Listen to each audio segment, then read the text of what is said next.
Hello everyone and welcome back. I'm Duke Silver. Today we're going to be playing Midas, and this is going to be on the beta that has recently gone to live. This is a little bit late, but I thought this game was fun enough that I wanted to show it off anyways. Yeah, unfortunately I've just been a little bit under the weather, as you might be able to tell by my voice, and just have been slacking a little bit on videos. I've had this for a couple days, but just haven't been able to finish it. But we're getting it out now. Yeah. So, like I said, there's been a lot of changes on the beta. I think even since my last video, there's like a bunch of number adjustments, and of course there's the hero attack change, which did not make it to live. Just in case anyone wasn't aware of that, which I think was the right call. It was pretty much universally disliked. I think it was definitely an interesting thought, like solution to sort of the hero attack problem, but I think in execution, it just wasn't quite elegant enough, I guess, is the wording we'll use here. But yeah, we get 3 upgraded characters on 2.2. Looking at a shop full of 3s on 3.0. Unfortunately, no pairs to speak of, but and also not a lot of stats. I mean, the Consti is a 6/6, which is not bad. I mean, we've got the farmer. The farmer can be good as well as something to upgrade. I mean, preserve jacking up the preserve on the farmer goes a long way. So if we can find another one of those, that could be very good. Also, we're going to speculate on a young fluff. I'm a lot more likely to speculate on the fluffs now with the change to red fluff, triggering dying breaths behind it on attack, because that's just a great change, as I was saying in my copy boy video. And I'm really glad to see that that one made it through, and most people really like it, so that's good. Here, I mean, we've got Rapunzel's Prince, and I mean, there's another farmer. I don't think I'm taking a plowman on 3.2, especially with no way to enhance the toughness. Puck is an interesting one. Puck's star damage has been recently buffed in the big adjustments to stats on the beta. Bluebell and Puck, both their star damage got a little bit of a buff, which is kind of cool. I think probably deserved. I think Bluebell is like a character you don't really like taking early, just because like it falls off so incredibly fast. We're gonna triple up our Rapunzel's Prince here. We didn't lock the upgrade from the last shop. But we get rewarded with a level 4, or with one on our next shop anyhow.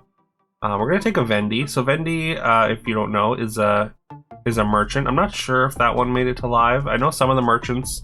The Kraken definitely did not make it to live, or it got moved. It's in Chaos, I guess. And the other, I think the Stork Post is also in Chaos. And I think Today's Trader and Artifact Seller, which were 2 other merchants that were in the beta.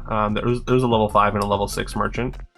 I think we were playing Today's Trader in my last video. That one did not make it to live. It went to Chaos, but Vendy, I think, made it to live. And it's a dwarf, and it says Dying Breath. All merchants and items in your next shop cost 1 less. So that's actually a pretty good little econ engine, especially if you have like a red fluff and can trigger it multiple times. We did get to upgrade a Rapunzel here, which because we already have 2 upgraded supports, is very large, 4436 here. We don't want to keep this Sword Squire too much longer. And speaking of red fluff, even on 4.2, I'm really happy to just jam. I mean, it actually works pretty well. I mean, in fluffs, as well as just like being a really fun card that you can throw with any Dying Breath. So right now I've got the young fluff behind it, but I think we're actually going to change that, and we're never mind, I didn't change it. I think I thought about changing it to having Vendy in slot 5 to try and get some econ going, but eventually decided not to. Positioning was a little bit awkward there, just because like we really want to attack with our red fluff, so having it in position 3 was probably a little bit suspect. But I think I just didn't value the attack as much, because it's only the young fluff behind there. Looking at Haymaker, I mean, Haymaker's pretty solid, just in general. And then we get to upgrade our red fluff. There's also a golden and a purple fluff here, and I think that's a sign to move into fluffs. I mean, with the upgraded red fluff and the golden fluff, we're going to throw the golden fluff in behind the red fluff here. And so if we get to attack, then we get to see 2 characters in our shop that it costs 2 gold less each.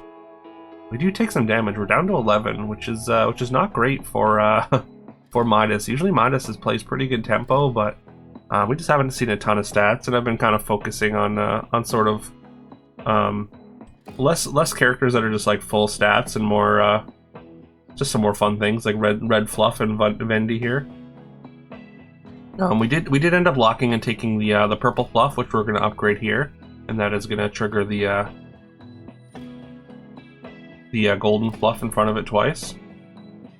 Positioning gets a little bit awkward because of course we want our unyielding to attack first, and so just kind of fiddle with it there and eventually land on the golden fluff in 5 and hope that the red fluff triggers it rather than putting it in front of the purple fluff to have its dying breath triggered twice or 3 times or whatever. Either way, it triggers 3 times. It's just I figured maybe getting the stats is better in this situation where we want to grow our fluffs and get some stats on board rather than just focus on the golden fluff econ, as cute as that is. A couple more red fluffs, and I mean, we got to take them.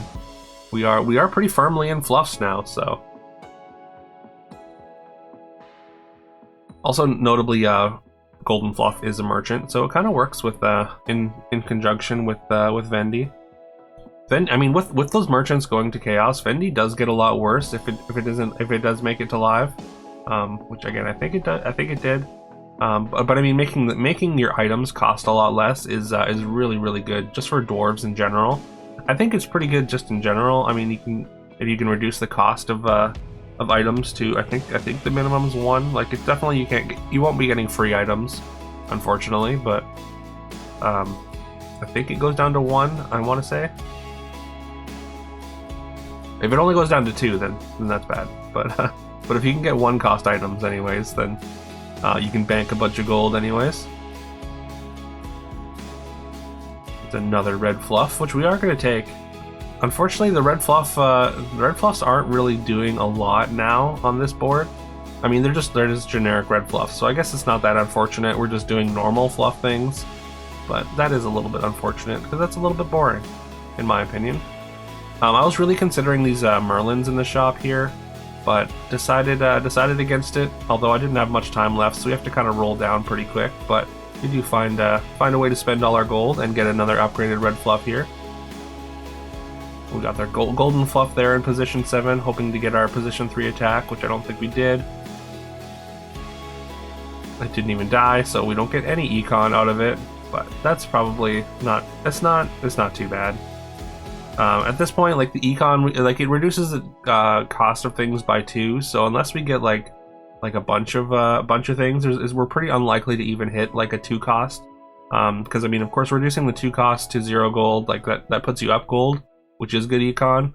But the likelihood of hitting something that we really want at this stage, because there's so few units in the pool that we really want, is pretty low. So.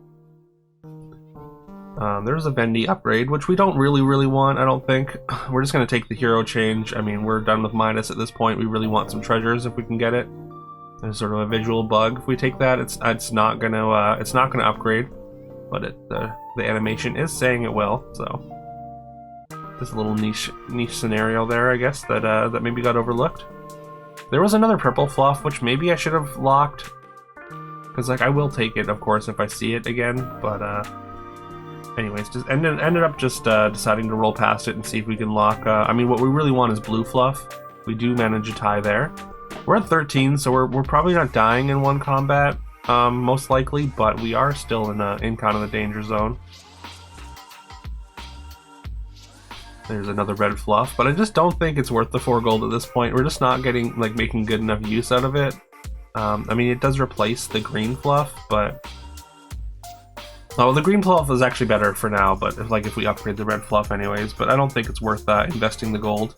Anyways, we do end up finding our blue fluff here, so that means all our fluffs have when I slay, I trigger my dying breath ability, and yeah, that does work for the gold fluff, and that's kind of the reason that I wanted to show this off. It wasn't just because it was a fluff game.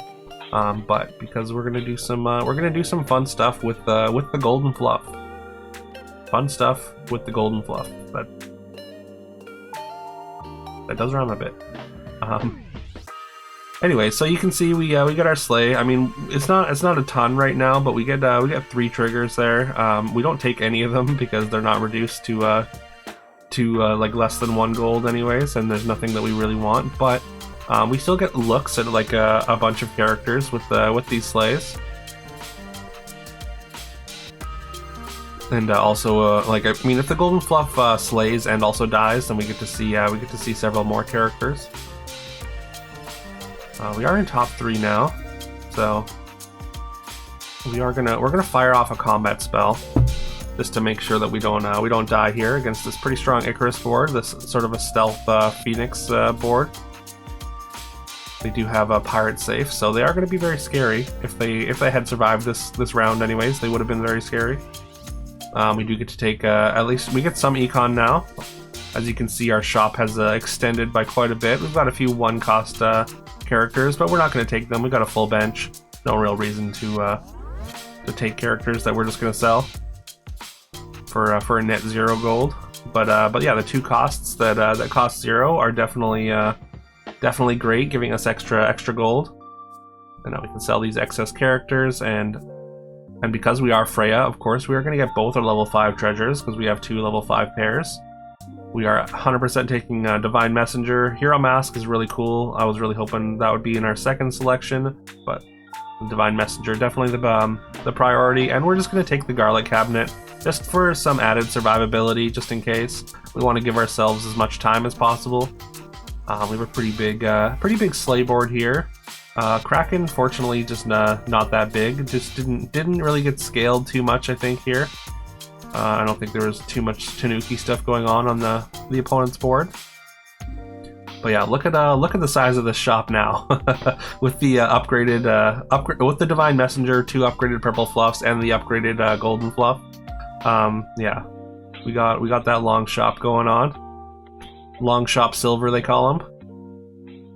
So also the gold reduction is reduced by 3 instead of 2 now, so you can see the 3 cost 0, so that is significant. Also, apparently we've got a Hermes triple somewhere here, somewhere in this shop, but I mean, it's not worth the investment for the 5 treasure, I don't think. Unfortunately, we did use our mana already, so we weren't able to change heroes, which I would love to change heroes at this point now. We are just going to fill our bench, like, because we have so much econ, we can just spend our gold filling our bench with fluffs, just in anticipation of Blackbeard, in case the game gets to that point. But we're doing a really good job of fighting the sleigh board. I say as this woman in the moon actually provides some really good breakpoints for the opponent there, and they do end up with a tie. So they are scaling as well. It kind of comes down to who can scale better at this point. And yeah, we get a free 8 extra gold here, 9 extra gold from our golden fluff with this setup in our extremely long shop. We do have to travel a ways through the shop to find all our gold, but yeah, there's another golden fluff which I am going to take and just bench. I don't think playing another one is necessarily where we want to be. Also, this upgrade doesn't really help us. I mean, there are level 4 treasures that we might want. Unfortunately, Spyglass is okay, but I mean, the pirate map is pretty much the only one we really want. I mean, like, maybe Hunter's Talisman is worth it. And finally, we're just gonna sell another fluff and go for the combat spell here and hope to put the opponent away. Last time their Woman in the Moon got quite a few triggers and just ended up with really good breakpoints for them. Fortunately for us, this time it didn't get there, and yeah, we managed to win with a full backline. So our fluffs managed to outscale the Slayers, and I mean the combat spells definitely helped. I think the 2 combat spells we cast against them ended up, or did we cast 2? Maybe it was just the 1. Either way, we ended up just scaling. I think the opponent came into the chat afterwards and lamented a little bit about low rolling, but you know, that's the way it goes sometimes. But yeah, mostly the thing I wanted to show off was how golden fluff works in the fluff build, because Yeah, getting that long shop is a lot of fun, and of course provides some pretty decent econ. Um, but yeah, thank you so much for watching. If you got this far, I super appreciate it. I hope. Please remember to like, comment, subscribe, do all that fun stuff I'm supposed to say. I hope you have a fantastic rest of your day, and I will see you next time.